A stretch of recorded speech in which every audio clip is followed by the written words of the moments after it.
লিপি রান্নাঘরে আপনাদের স্বাগত। আজকে আবার একটা নতুন রেসিপি নিয়ে আপনাদের সাথে চলে এসেছি। আপনারা পুরো ভিডিওটা দেখুন। প্রথমে আমরা মিক্সিং জারে আদা, লঙ্কা আর কাজু আর পরিমাণ মতন জল দিয়ে ভালোভাবে বেটে নিয়েছি, দেখতেই পাচ্ছেন। এরপর আমরা দুটো টমেটো ছোট ছোট করে কেটে আবার মিক্সি জারে নিয়ে নিয়েছি। এরপর এটাকেও পেস্ট করা হয়ে গেছে।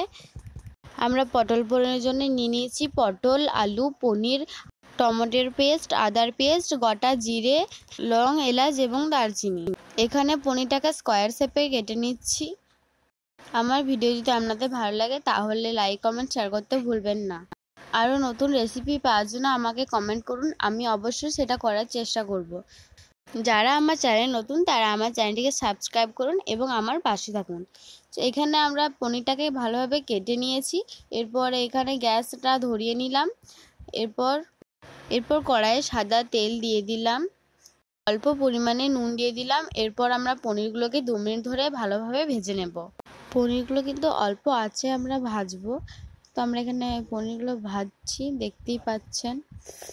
পনিরগুলো ভেজে নিয়েছি। এরপর এগুলো তুলে নেব একটা পাত্রে। আমরা পনিরগুলো তুলে নিয়েছি। এরপর এই তেলেই আমরা দিয়ে দেব পটলগুলো, এটাও ভালোভাবে ভেজে নেব। পটলগুলো ভেজে নেওয়ার পর আমরা এর সাথে কেটে রাখা আলুগুলোও দিয়ে দেব এবং এটাকেও ভালোভাবে ভেজে নেব। পটল আর আলুগুলো ভালোভাবে ভেজে নেওয়ার পর স্বাদ মতো লবণ ও হলুদ দিয়ে এটাকে আবার ভালোভাবে নেড়ে নেব। ভালোভাবে নাড়া হয়ে গেলে কিছুক্ষণের জন্য এটাকে ঢাকা দিয়ে রেখে দেব। কিছুক্ষণ পর ঢাকাটা খুললাম এবং এটাকে আবার ভালোভাবে নেড়ে নিচ্ছি। ভালোভাবে নেড়ে নেওয়ার পর এটা একটা অন্য পাত্রে ঢেলে রেখে দিচ্ছি। এরপর কড়াইয়ে আবার তেল দিয়ে দিচ্ছি। অন্যদিকে আগে থেকে বেটে রাখা আদার পেস্টে হলুদ, জিরে গুঁড়ো, ধনে গুঁড়ো, অল্প পরিমাণে নুন দিয়ে দিয়েছি। এরপর জল দিয়ে এটাকে ভালোভাবে মিক্স করে দেব এবং 1 মিনিট এটাকে রেখে দেব। এরপর কড়াইয়ে তেল নিয়ে নিয়েছি আর ফোড়নের জন্য আমরা দিয়ে দিচ্ছি প্রথমে চিনি, তারপর দিয়ে দিচ্ছি দারচিনি, শুকনো লঙ্কা, লং, এলাচ আর দিয়ে দিচ্ছি গোটা জিরে। এরপর এটাকে নেড়ে নেব কিছুক্ষণ।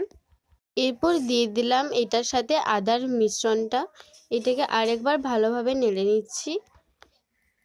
এটাকে ভালোভাবে কষিয়ে নেওয়ার পর দিয়ে দিচ্ছি আগে থেকে বেটে রাখা টমেটোর পেস্ট।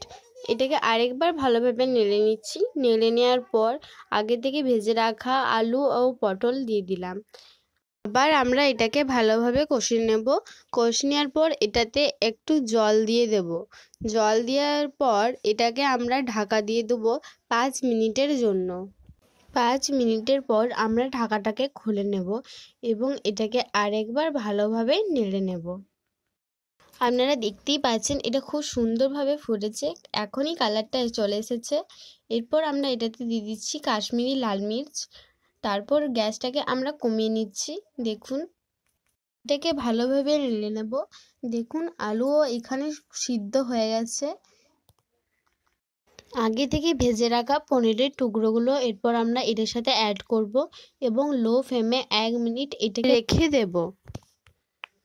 আমাদের এই রেসিপি আপনার কেমন লাগলো কমেন্ট করে জানাবেন। এবং পটল পনির রেডি হয়ে গেছে। এরপর আমরা এটাকে একটা পাত্রে রেখে নিয়েছি।